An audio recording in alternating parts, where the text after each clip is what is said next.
Beaucoup d'hyperfonctionnants rêvent d'être enfin en couple, de pouvoir avancer ensemble, en équipe, se faire grandir ensemble, être en complicité, en symbiose relationnelle.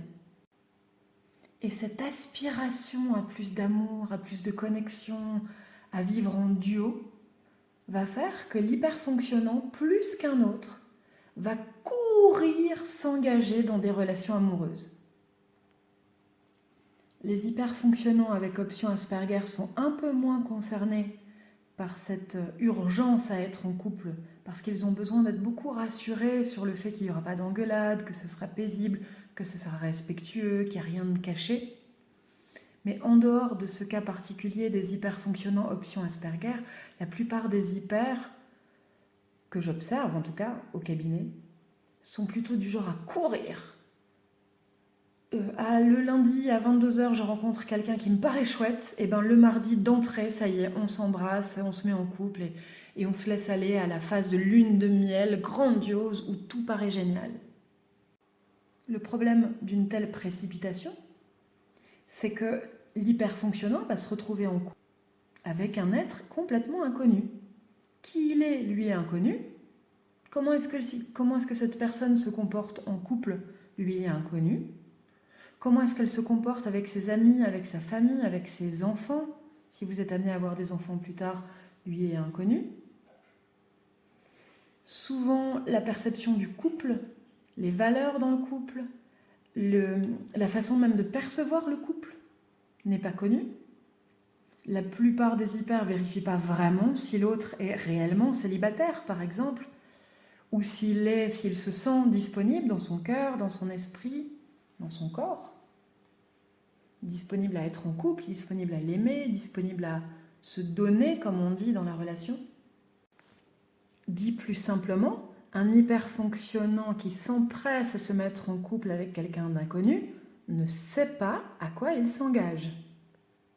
Le problème de ça, c'est que l'hyperfonctionnant qui a beaucoup de difficultés à se désengager une fois qu'il est engagé, va se retrouver comme piégé dans une relation qui ne lui convient pas. Mais oui, quand on y réfléchit, une personne qui se désengage facilement, qui est parfaitement capable de quitter l'autre, qui le fait en tenant compte de ce que l'autre ressent, mais bon, voilà, en prenant la décision pour lui-même. Tu n'es pas fait pour moi, bon ben voilà, que ça fasse une semaine, une heure, un mois, une année qu'on est ensemble, ben tant pis. Si je vois que c'est pas compatible, arrêtons de perdre notre temps, passons à autre chose, je te quitte. Quelqu'un qui est parfaitement capable de faire ça, très facilement, il n'y a pas de problème. Qu'il s'engage dans toutes les relations qu'il veut, à partir du moment où ça ne le piège pas, c'est ok pour lui. L'hyperfonctionnant, lui, il a rarement cette grande capacité à quitter l'autre, à être le méchant de l'histoire, à décider pour lui-même de s'en aller, à ne pas laisser une dernière et encore une dernière chance à l'autre. Ça, il ne sait pas faire. Son biais d'engagement, parmi ses biais cognitifs, est très massif. Donc là où chez une personne qui quitte facilement, s'engager sans savoir à quoi on s'engage ne pose pas de problème, chez un hyper, ça devient vite casse-gueule. Et l'engagement se retrouve assez facilement être un piège dans lequel il se retrouve et duquel il n'arrive pas à sortir. Et qu'est-ce qu'il se passe quand on est piégé? Eh bien, on est bien obligé d'essayer, puisqu'on ne peut pas s'enfuir, de négocier avec la situation. Négociation avec soi-même, bon ben ça va pas, c'est peut-être que j'y suis pour quelque chose, je vais essayer d'être autrement, et je vais me faire plus beau, plus belle, et si je me comportais plutôt comme ci ou comme ça irait peut-être mieux, je vais essayer de lui parler plutôt comme ça, peut-être que ça ira mieux. Bon, moi je fais mon maximum, ben, il me reste à négocier avec l'autre, je vais lui demander d'être, de faire, de dire les choses différemment, d'être plus ouvert, d'être plus bienveillant, de faire plutôt ci, plutôt ça.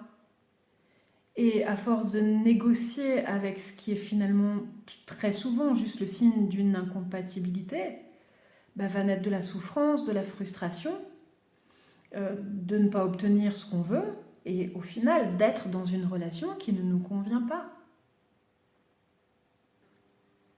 Là où dans l'idéal, vous rêviez d'un couple qui vous élevait, qui vous faisait aller bien, qui vous permettait de gagner en expérience d'amour sur cette terre. qui vous faisait gagner en énergie, en vitalité, en joie de vivre, bah là, ça vous en fait perdre.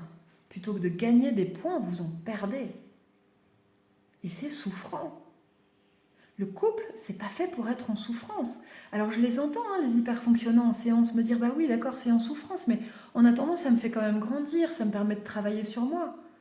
Ouais, enfin, pour travailler sur vous et pour évoluer, c'est un psychothérapeute qu'il faut aller voir, c'est pas vous mettre en couple.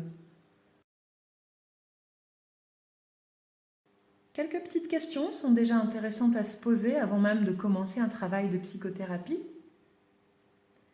Est-ce que j'ai pris le temps de connaître l'autre avant de me mettre en couple avec lui?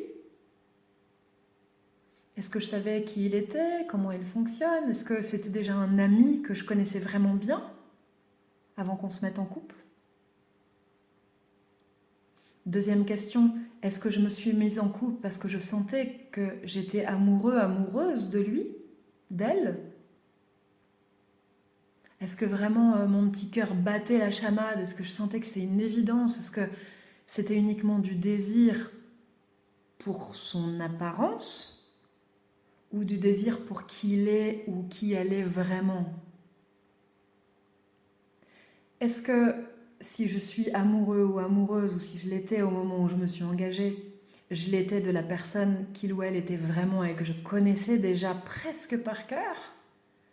Ou est-ce que c'était du sentiment amoureux à l'égard d'une projection que j'avais, d'une idéalisation de cette personne, d'un fantasme que j'avais de cette personne mais qui n'est peut-être pas la réalité? Avant de m'engager avec cette personne, est-ce que j'ai vérifié que j'étais parfaitement capable de me désengager si finalement ça ne me convenait pas?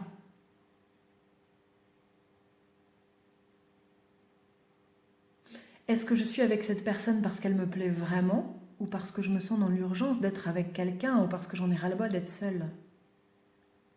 Est-ce que si quelqu'un de mieux, de plus adapté que cette personne-là se présentait à vous aujourd'hui, est-ce que vous auriez envie de changer dans l'idéal, de les comment on dit, je cherche le mot intermuter, mais c'est pas le mot, de les échanger si ça faisait de mal à personne? Ou est-ce que vous aimez tellement la personne que vous êtes en train de choisir ou que vous avez choisi que pour rien au monde vous l'échangeriez contre quelqu'un d'autre qui est différent, qui fait différemment, qui dit les choses différemment, qui est plus aimant, plus offrant dans la relation, plus échangeant, si tant est que ce soit français? De même, pour les personnes qui sont en couple depuis déjà pas mal de temps, est-ce que si on vous avait présenté dès le début la relation telle qu'elle est maintenant, est-ce qu'on vous faisait signer un contrat pour vous faire vivre ça là maintenant? Vous signeriez tout de suite les yeux fermés avec grande joie et grand plaisir? Ou est-ce que, ah non, si je savais que c'était pour signer pour ça, j'aurais jamais signé. Est-ce que vous êtes encore avec cette personne parce que vous ne vous autorisez pas à vous désengager? Ou parce que chaque matin, vous êtes parfaitement en joie, en bonheur de re-signer de l'engagement pour une journée de plus? En séance de psychothérapie active, on peut par exemple aller repérer ce qui chez vous hurle qu'il a envie d'être en couple, voit ça comme une urgence vitale, voit ça comme une nécessité sans laquelle la vie ne vaut pas la peine d'être vécue, et aller travailler à faire évoluer ce qui déclenche ce truc-là. Faire des désactivations émotionnelles, aider votre inconscient à gagner en ressources personnelles par exemple. En séance de psychothérapie active, on peut également contribuer à vous aider à vous désengager quand quelque chose ne vous convient pas et que vous vous êtes un peu trop rapidement engagé peut-être. Et ça passe aussi par un travail de négociation avec votre inconscient pour qu'il puisse à partir de maintenant regarder bien en face ce qui, chez l'autre, ne vous convient pas, ce qui dans la relation dysfonctionne. Pour vérifier si c'est juste un petit truc à perfectionner, mais qui est déjà plutôt pas mal à la base, ou si à l'inverse, c'est quelque chose avec lequel vous êtes en train un peu sévèrement et farouchement de négocier en vain.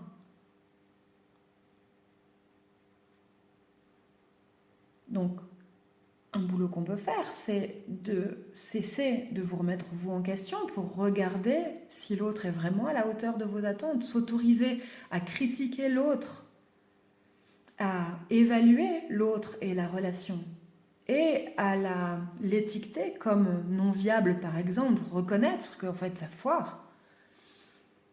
Ça peut faire partie des choses intéressantes à bosser.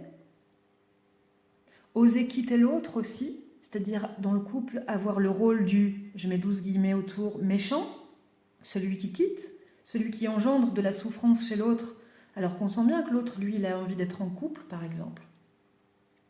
Il y a des tas de choses à faire en psychothérapie pour que votre inconscient vous laisse à partir de maintenant vivre des relations amoureuses ou une relation amoureuse vraiment chouette, nourrissante, susceptible de vous faire grandir, mais dans des conditions favorables, dans des conditions chouettes, et pas grandir par la souffrance. Je m'appelle Barbara Verhaeghe, j'exerce le beau métier de psychothérapeute. J'accompagne tout particulièrement les hyperfonctionnants dans leur travail de libération d'eux-mêmes, de leur potentiel, de leur comportement. Ce que j'aime, moi, c'est quand un hyper veut un truc, que son inconscient le laisse libre de le faire et voire même lui déroule le tapis rouge pour que toutes ses pensées, toutes ses idées, ses croyances, ses comportements, ses émotions vont dans le sens de ce qu'il veut et non plus en résistance par rapport à ce qu'il veut. Si vous avez besoin d'un coup de main pour faire ça, je me propose de vous aider. Je vous donne toutes les informations en signature de vidéo, en description de cette vidéo. Je vous dis à bientôt.